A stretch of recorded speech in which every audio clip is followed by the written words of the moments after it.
Exodus chapter 9. Then the Lord said to Moses, Go to Pharaoh and say to him, This is what the Lord, the God of the Hebrews, says, Let my people go, so that they may worship me. If you refuse to let them go and continue to hold them back, the hand of the Lord will bring a terrible plague on your livestock in the field, on your horses, donkeys, and camels, and on your cattle, sheep, and goats. But the Lord will make a distinguish between the livestock of Israel and that of Egypt, so that no animal belonging to the Israelites will die. The Lord set a time and said, Tomorrow the Lord will do this in the land. And the next day the Lord did it. All the livestock of the Egyptians died, but no one animal belonging to the Israelites died. Pharaoh investigated and found that not even one of the animals of the Israelites had died. Yet his heart was unyielding, and he would not let the people go. Then the Lord said to Moses and Aaron, Take handfuls of salt from a furnace, and have Moses toss it into the air in the presence of Pharaoh. It will become fine dust over the whole land of Egypt, and festering boils will break out on people and animals throughout the land. So they took salt from a furnace and stood before Pharaoh. Moses tossed it into the air, and festering boils broke out on people and animals.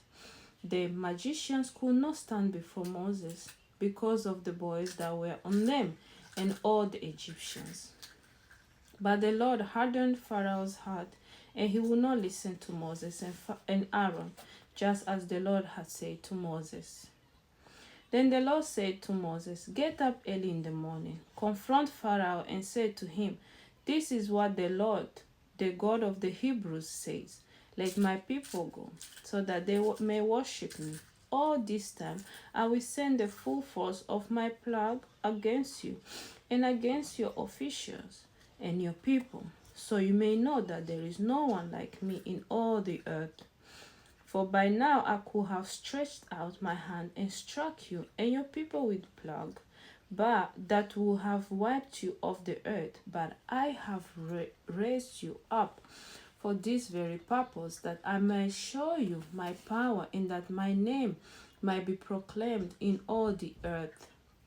You still set yourself against my people and will not let them go. Therefore, at this time tomorrow I will send the worst hailstorm that has ever fallen on Egypt, from the day it was founded till now.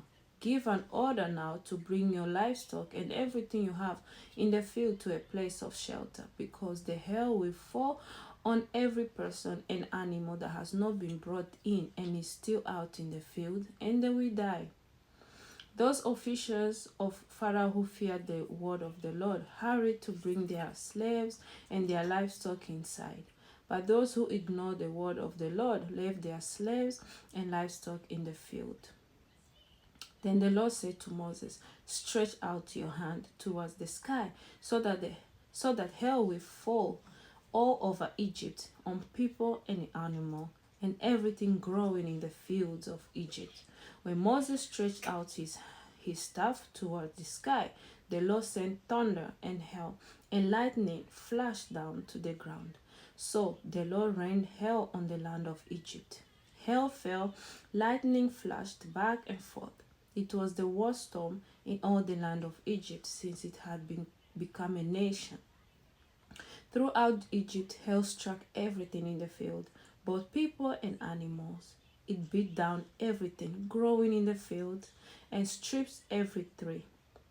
The only place it did not hail was the land of Goshen, where the Israelites were. Then Pharaoh summoned Moses and Aaron. This time I have sinned, he said to them. The Lord is in the right, and I and my people are in the wrong. Pray to the Lord, for we have had enough thunder and hail. I will let you go. You don't have to stay any longer. Moses replied, When I have gone out of the city, I will spread out my hands in prayer to the Lord. The thunder will stop, and there will be no more hail. So you may know that the earth is the Lord's. But I know that you and your officials still do not fear the Lord God. The flax and barley were destroyed, since the barley had heeded on the flax was in bloom. The wheat and spelt, however, were not destroyed, because they ripened later. Then Moses left Pharaoh and went out of the city. He spread out his hand towards the Lord. The thunder and hail stopped, and the rain no longer poured down on the land. When Pharaoh saw that the rain and hail and thunder had stopped, he sinned again. He and his officials hardened their hearts. So Pharaoh's heart was hard, and he would not let the Israelites go, just as the Lord had said through Moses. God bless you.